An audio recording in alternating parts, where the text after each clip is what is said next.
Poetry talk. Yes. And I know what you're saying.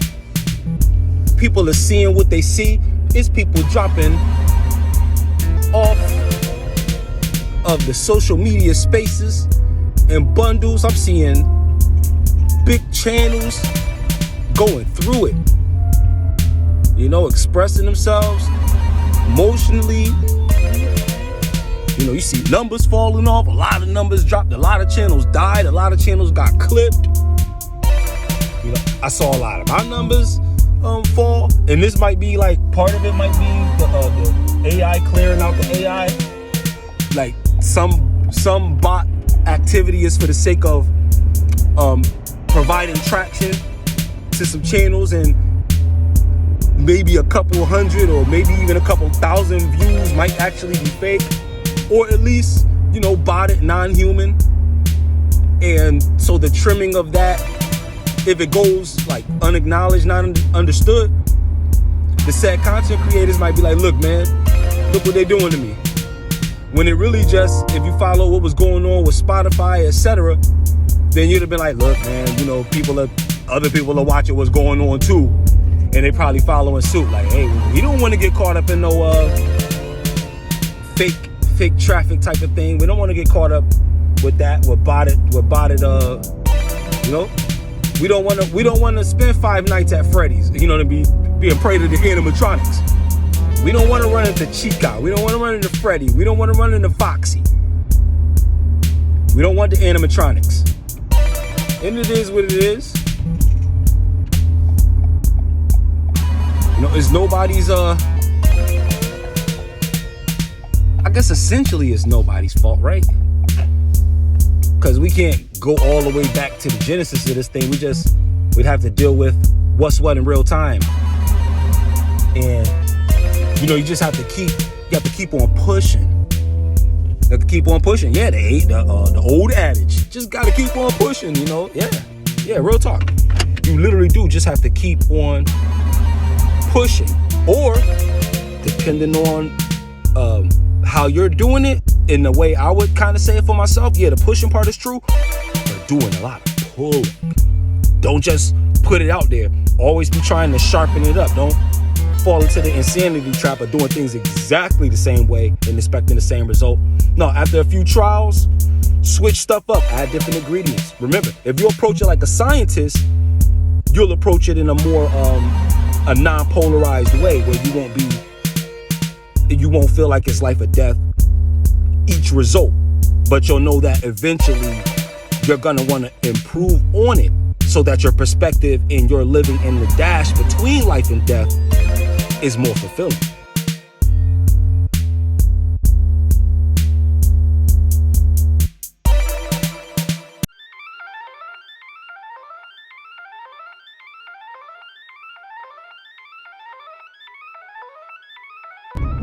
So right now it's probably good to get into some, since it's a free-for-all, a lot of people have probably been disillusioned, to say the least, when it comes to the God construct. And since none of us are 24,000 years old, we haven't seen the epic of a demiurge change. We haven't seen a deluge go to 0 point, where we have to confront the reality that the concept of God has to be reinvented, right? Every 24,000, that's an epoch. Epic. But not epic, not EPIC, marking something as legendary or epic, remarkable. No, epoch. EPOCH. A roughly 24,000 year dispensation of time.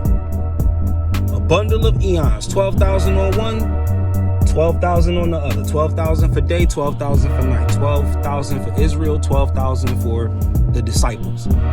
Just 12s, and then zeros is how many gateways that you have to pass through for transitions. So gateways, zeros are gateways when you're dealing with high level number magic. And we was trying to tell you guys before about all of this number magic stuff, and y'all were like, this is hocus pocus.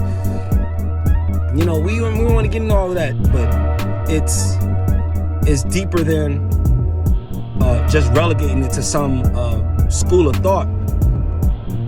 The system of numbers is just so layered and it's so constant. Now, you know, for every place that you can locate numbers, you got messages. You got messages. And they say, is the numbers good or bad? The choice is yours. Where do you want to vibrate most in terms of your numbers? That part is up to you, especially now with this is how you handle a reset. You got to reform everything. Everything is mud now. You got to form it back into rock. Now you have to gain, you know, have to build a whole new foundation. Things have been torn up from the roots. So essentially, you know, you're taking the numbers and you might be well aware and acquainted with the negative definitions like 13, bad luck, for example. It's bad luck, 13. But you're free, if you have the knowledge, you're free to say 13 is a good luck number because that's number 4. And 4 is the number of God. When the person who represents the Trinity stands outside of the Trinity and holds the triangle, not being a part of the Trinity, inside the delta, inside the deluge, inside the demiurge, but outside of the triangle, the one who holds the triangle, the 4. Right? So 13 you have in 13 you have oneness through 3, right? That's where you get the whole Trinity concept of God in 3 persons. But it's really, you know what I mean? So they have it that way, whereas you get the oneness through the 3. And this is powerful and was and still can be, but it was really for the last 24,000 years that we just came out of. It was really for that. Now, you have the option to, I should say, you have the karmic freedom, which is the option too, but the karmic freedom to decide that 1 plus 3 is 4. Because this is how numbers work. And the number 4 can also be a Y for yes. And it is also a chair upside down. The changing of the guard, right? The great reversal. The first will be last and the last will be first. So the chair that was right side up is upside down at first. The first will be last and the last will be first.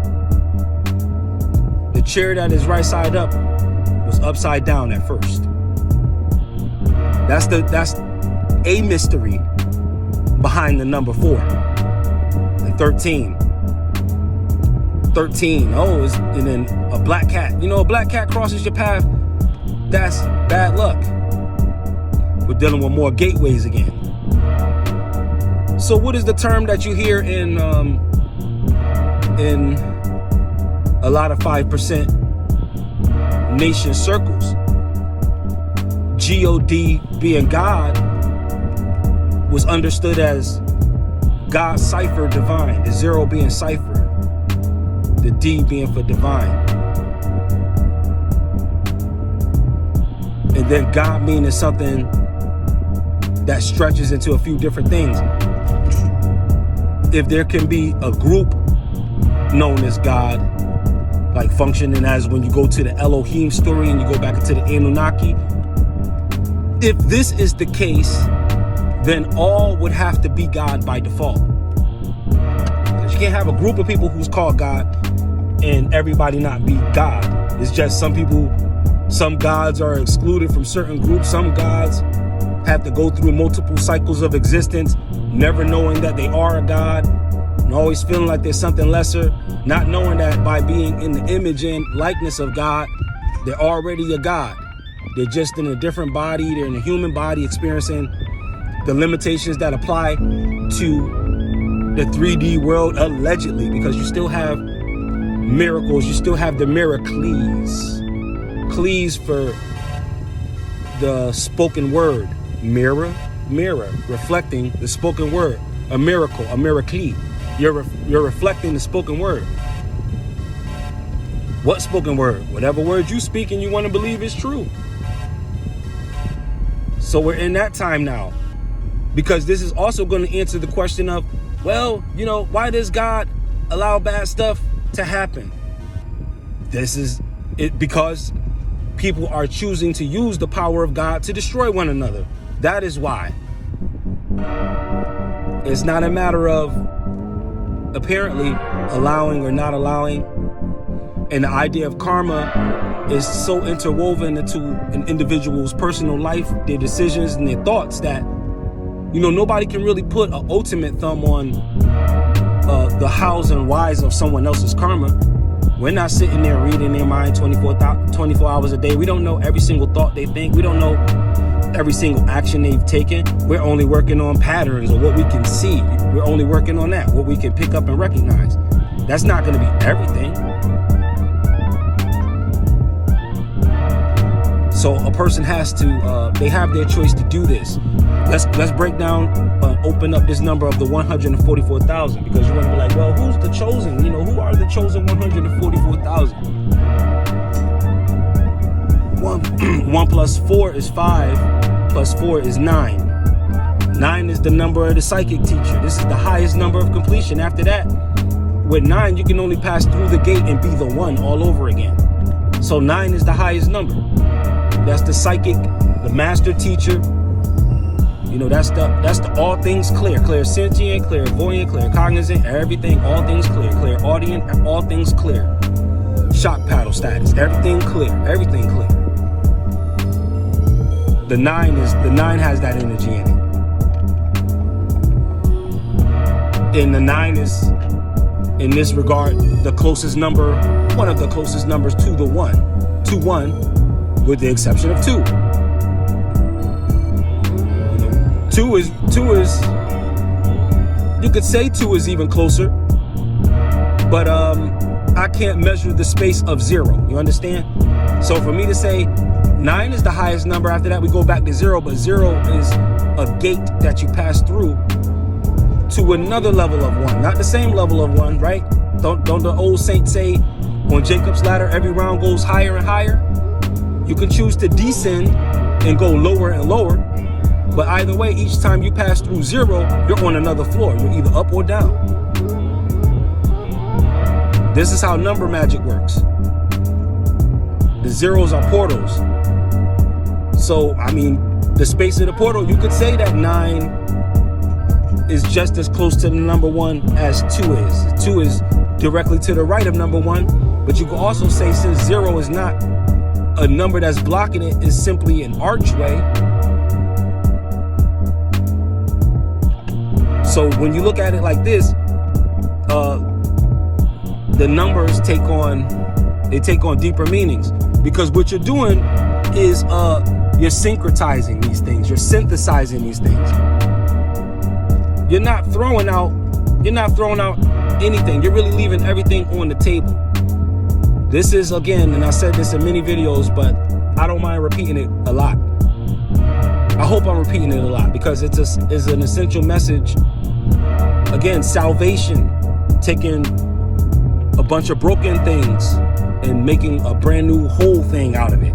So in this instance, with different philosophies, we're not saying that the philosophies are broken per se, but you're gleaning from everything that you learn and everything that you pick up. And as they say now, going back to the 5%ers, add on. You're adding on. Like Voltron, you just adding different pieces. You use what you can, and you put to the side what you can't. You don't put any excess energy in judging it and trying to blame a person for seeing something different. Why would they see it that way? Trying to reason them into your side of things. No, just take your side and their side and add up the angles, right? Don't the people in the dark brotherhood, don't they say is 1,000 points of light? Not 1 point of light, but 1,000. You know, one ray is this school of thought, one ray is that school of thought, one ray is this group, one ray is that group. 1,000 points of light. Right. And while a person would look at this and saying, oh man, he down with them folks. No, I haven't joined any of those folks, but I'm dealing with the same information you're dealing with. You see what you see. And if you've read different things, you could put two and two together. You don't have to join anybody in order to find this stuff out. Information is out there now. And you can add that to stuff that may not be on the internet that you've learned and read about. So me being in my 40s, I got a little bit of that advantage. There's some things that I've read that I still know now that you can't find online. You can't Google it. So I'm adding that on to the knowledge that's here. Right? So they say, don't throw the baby out with the bathwater. You're choosing to throw out neither. You're looking at the bathwater and saying, because you have salt, you can purify the bathwater, even if it was used. You don't have to be, yeah, it has magical results, but it's very practical uses. They say that there was a time where Egypt was willing to trade gold just to get their hands on salt. Let that sink in. There was a time, they say in history, I think this was as Egypt was just coming out of the epoch from the Sumerian dominated age, and salt, it was willing to pay anything for salt. And salt is, think of it like this. I'm gonna break this down. Since we're in a new dispensation now, we don't have to really hide things from you like miracles and stuff and miracles. Like I said, the spoken word or the written information. The written information is based on the periodic table. Sodium, your basic table salt, it is a chemical compound or whatever you want to call it, mineral that evaporates, dissolves mucus, all things mucal. That's what it does. If you put this on a petri dish, so anybody can do it, you're gonna see, whatever you hacked up or put on that tray is gonna turn into water. First, it's gonna start to turn into these rings, white rings, and then it's gonna turn clear after being thick, and then it's gonna be thinned out. Another thing that does this to all things, maybe at an even faster rate, is a raw onion. If you have a raw onion and you have salt, these things break up and dissolve mucus of all kinds.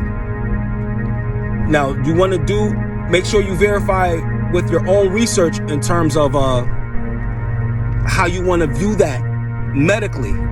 You understand? For instance, if you want to say, well, is this medicinal?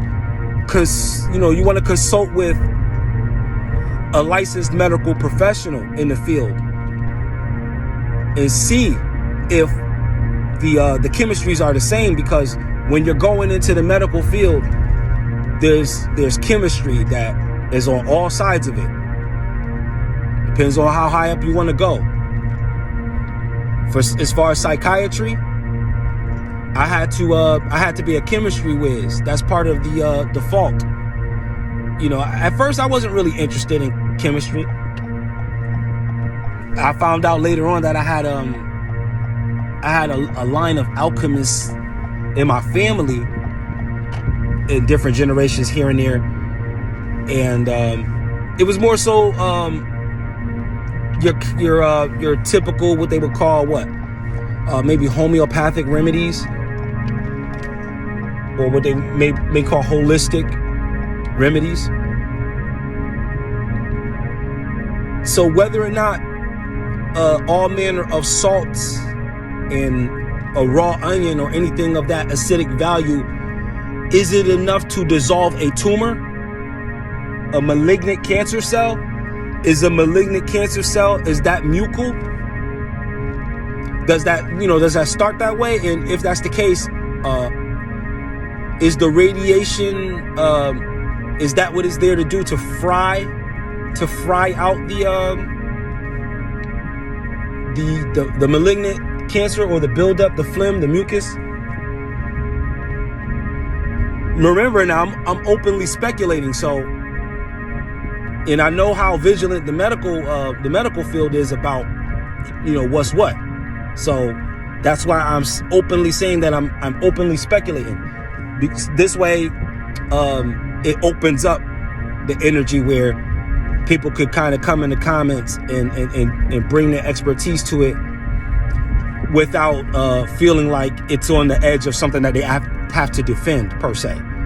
But these are just speculations, and we're adding chemistry to it, and then we're leaving the question mark open for the medical professionals who may get their hands on this video and want to just look into that part and say, well, you know, salts and things like this, are they in pills, especially the ones ending in INE, certain things?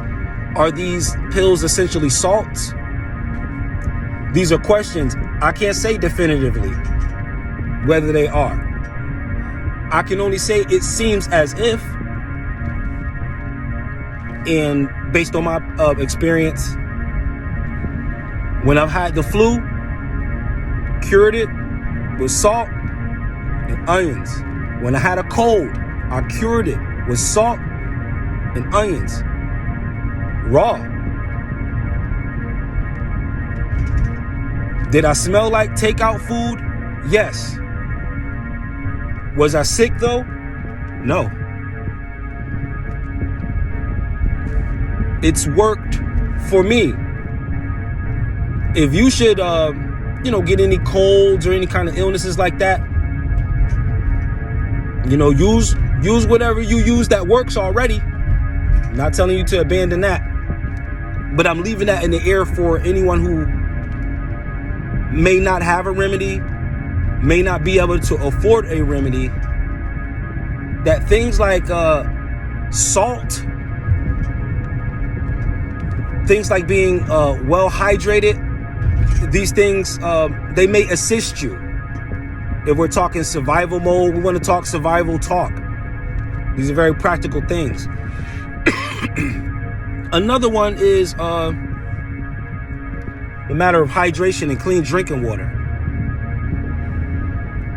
And I'm openly speculating when I say this too, what I'm getting ready to say.